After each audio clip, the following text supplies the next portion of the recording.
اور وہ آ رہا ہے، اس سے پہلے کہ وہ آ جائے آپ سب حاضر ہو جائیں اور میری بات کو غور سے سنیں۔ آج کا ٹاپک ہے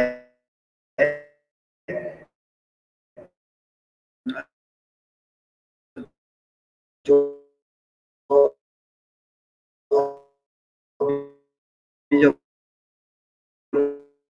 بات کرنے لگا ہوں،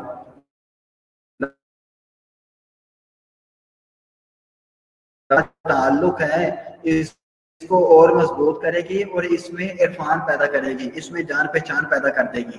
اللہ اور آپ کے ساتھ جو تعلق ہے اس میں آپس میں اور زیادہ جان پہچان ڈال لے گی، یہ آج کی بات جو ہے، ٹھیک ہے۔ اور آپ کی عبادات میں زیادہ خشوع اور زیادہ خضوع پیدا کرے گی آج کی باتیں۔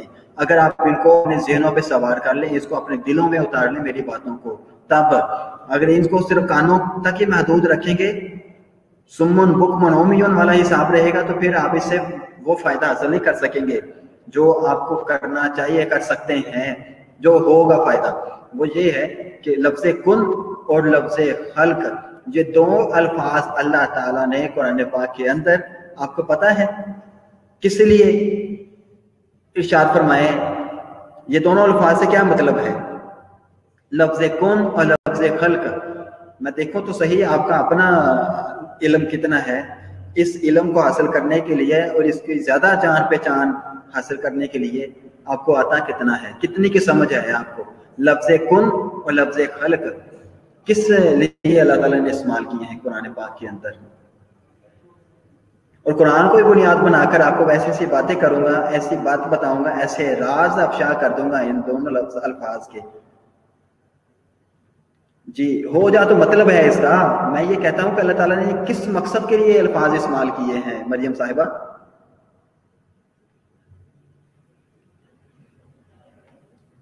نہیں ہنا رسول، ایسا نہیں ہے۔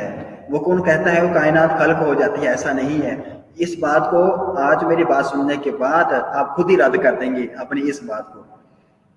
وہ کون کہتا ہے اور کائنات خلق ہو جاتی ہے؟ ایسا نہیں ہے، یہ آپ خود بھی مانیں گی اور آپ کہیں گے بھی، آپ یہ میسج دوبارہ لکھیں گے، ٹھیک ہے؟ مہنور صاحبہ کن کا مطلب ہو جا، میں مطلب نہیں پوچھ رہا، میں پوچھ رہا ہوں اللہ تعالیٰ نے لفظ کن اور لفظ خلق ارشاد فرمائے قرآن پاک کے اندر، ان کا مقصد کیا تھا؟ یہ دونوں الفاظ کس مقصد کے تحت آئے ہیں؟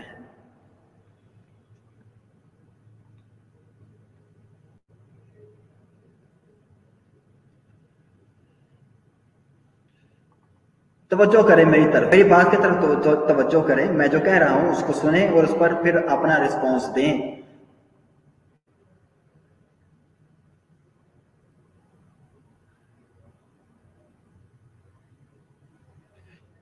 مریم صاحبہ آپ نے پھر وہی کن کو آپ نے دوبارہ پھر وہی کہہ دیا، آپ نے پہلے کہا تھا کن ہو جا، اب آپ نے اسی کو لیبریٹ کر دیا۔ مطلب میں نہیں پوچھ رہا، میں پوچھ رہا ہوں اللہ تعالیٰ کا مقصد کیا تھا کن کا یا خلق کا؟ اس کے پیچھے اللہ تعالیٰ کا مقصد کیا ہے ان الفاظ کے پیچھے؟ سن لیں میری، سن لیں، اگر آپ کو نہیں پتا ہے یا مطلب آپ الفاظ نہیں ہیں آپ کے پاس اپنے ان خیالات کو اظہار کرنے کے لیے جو آپ کے اندر ہیں، آپ صحیح طرح سے اس کو ایلیبریٹ نہیں کر رہے ہیں۔ بات یہ ہے کہ اللہ تعالیٰ نے جب انسان کو کائنات کو تخلیق فرمایا اور انسان کو بھی تخلیق فرمایا تو تخلیق دو طرح سے ہوئی ہے، کائنات کی اور انسانوں کی، تمام مخلوقات کی تخلیق جو ہے وہ اللہ تعالیٰ نے دو انداز میں کی ہے۔ لفظ کن ایک انداز ہے اور ایک انداز لفظ خلق ہے۔ ایک انداز لفظ کن ہے اور ایک انداز لفظ خلق ہے۔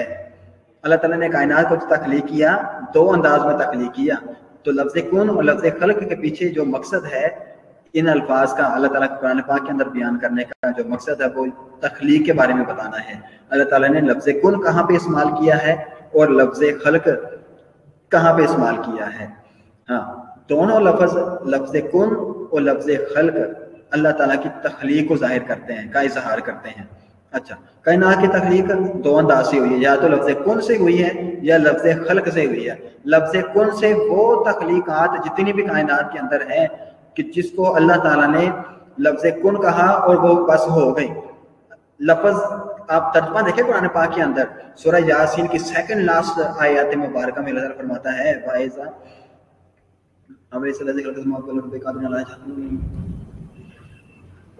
وَإِذَا أَرَادَ شَيْئًا أَن يَقُولَ لَهُ كُن فَيَكُونُ، جب وہ چاہتا ہے ارادہ، جب اللہ تعالیٰ کا ارادہ کرتا ہے کسی شخص کو تو وہ کہتا ہے ہو جا تو بس وہ ہو جاتی ہے۔ یہ صرف ارادے پر منحصر ہے، اللہ تعالیٰ نے ارادہ کیا کیسا ہو جائے تو وہ کن کہتا ہے تو ہو جاتی ہے چیز، ٹھیک۔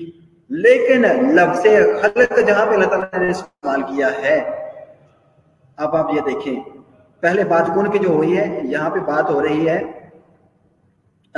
اچھا سن لیں اس سے پہلے جس آیت مبارکہ کی میں ابھی بات کر رہا تھا، سورہ یاسین کی سیکنڈ لاسٹ آیت، اچھا تھرڈ لاسٹ، اس سے پچھلی آیت پہ جائیں، وہاں پہ اللہ تعالیٰ فرماتا ہے اولیس الذی خلق سبع سماوات والارض بقادر الا یخلق مثلهم، اولیس الذی خلق سماوات والارض بقادر الا یخلق مثلهم بلا وهو الخلاق العلیم۔ ہاں جی، اولیس الذی خلق سبع اولیس الذی خلق السماوات اولیس الذی خلق سبع اولیس الذی خلق السماوات والارض، اللہ تعالیٰ نے کیا کیا؟ اولیس الذی خلق سبع سماوات، سبع نہیں ہے میں خلق، اولیس الذی خلق سبع اولیس الذی خلق السماوات والارض اولیس الذی خلق السماوات والارض اولیس الذی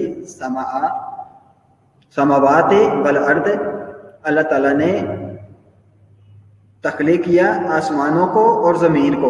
اس سے اگلی آیت میں اللہ تعالیٰ یہ فرما رہا ہے وَإِذَا أَرَادَ شَيْئًا أَن يَقُولَ لَهُ كُن فَيَكُونُ، جب اللہ تعالیٰ جس چیز کا بھی ارادہ کرے کہتا ہے کن ہو جا تو بس وہ چیز ہو جاتی ہے۔ تو یہاں پہ اللہ تعالیٰ فرما رہا ہے کہ میں نے آسمان بنائے، زمین بنائے، ارادہ صرف کیا، صرف میرا ارادہ ان کے پس منظر میں تھا، ان کو بنانے میں میرا مقصد صرف اتنے ارادہ تک ہی تھا، میں نے کن کہا وہ چیز ہو گئی۔ ہاں لیکن جہاں پہ اللہ تعالیٰ نے لفظ خلق استعمال کیا ہے اس کی آیت مبارکہ آپ کے سامنے رکھتا ہے، اللہ تعالیٰ فرماتا ہے وما خلقت الجن والانس الا لیعبدون، اور ہم نے تمام جنوں اور انسانوں کو اس لیے پیدا کیا ہے کہ وہ میری عبادت کریں۔ ہاں، لفظ کن کی پیدائش تب ہوتی ہے کہ جب اللہ تعالیٰ صرف ارادہ ہی کرے کسی چیز کو بنانے کا، ایسا ہو جائے بس تو وہ کہتا ہے ہو جا تو وہ ہو جاتی ہے۔ انسان کو، جنات کو جب تخلیق کیا گیا، ہاں فرشتوں کو بھی جب تخلیق کیا نا، فرشتوں کو بھی لفظ کن کے ساتھ تخلیق کیا گیا ہے۔ یہ بات میری سمجھ غور و فکر کے ساتھ اس پہ تدبر کرے، فرشتوں کی تخلیق بھی لفظ کن کے ساتھ ہوئی ہے، وہ جنات کی ہے اور انسانوں کی ہے، مخلوق انسان اور مخلوق جنات، کیونکہ وما خلقت الجن والانس الا لیعبدون، ان کو تخلیق کرنے کا اللہ تعالیٰ کا پیچھے مقصد بھی کار فرما تھا، انسان اور ان کو تخلیق کرنے پیچھے اللہ تعالیٰ کی ایک محبت بھی کار فرما۔ انسان کسی بھی شخصیت کی محبت، اس کا پکا ارادہ، کوئی مقصد ہے، ارادہ بھی مقصد ساتھ محبت بھی ہو تو وہ چیز خلق کہلاتی ہے۔ انسان کو اللہ تعالیٰ نے تخلیق کیا تو وہ لفظ خلق کے ساتھ تخلیق کیا کہ پیچھے ارادہ بھی تھا، خاص مقصد بھی تھا، اور محبت کے ساتھ اللہ تعالیٰ نے ایک وقت دیا ہے اس کو بنانے میں۔ لفظ کن کے ساتھ نہیں بنا انسان کیسے بنا ہے؟ انسان بنا ہے، ارادہ تھا، کوئی خاص مقصد تھا، اور انسان کے ساتھ اللہ تعالیٰ محبت کار فرما تھی، کوئی محبت تھی انسان کے ساتھ۔ اللہ تعالیٰ نے انسان کو پیدا کرنے سے پہلے ہی انسان کے ساتھ محبت رکھی ہوئی ہے۔ اب غور و فکر کریں اپنی زندگیوں پر، اپنے اصل کے ساتھ تعلق پر کہ کتنا تعلق آپ کا آپ کی اصل کے ساتھ جڑا ہوا ہے۔ آپ کو بات سمجھ آ رہی ہے؟ آ رہی ہے کہ نہیں آ رہی؟ لفظ کن کیا ہے اور لفظ خلق کیا ہے؟ ہم جو تخلیق ہیں اللہ تعالیٰ کے، ہم لفظ خلق کے ساتھ ہیں، کیونکہ اللہ تعالیٰ نے اس کو اپنے خاص ارادے، خاص مقصد اور خاص محبت کے ذریعے سے بنایا ہے انسان کو، اور وقت دے کر بنایا ہے، لفظ کن کے ساتھ نہیں بنا دیا، اس کو پراپر وقت دیا ہے، محبت دی ہے،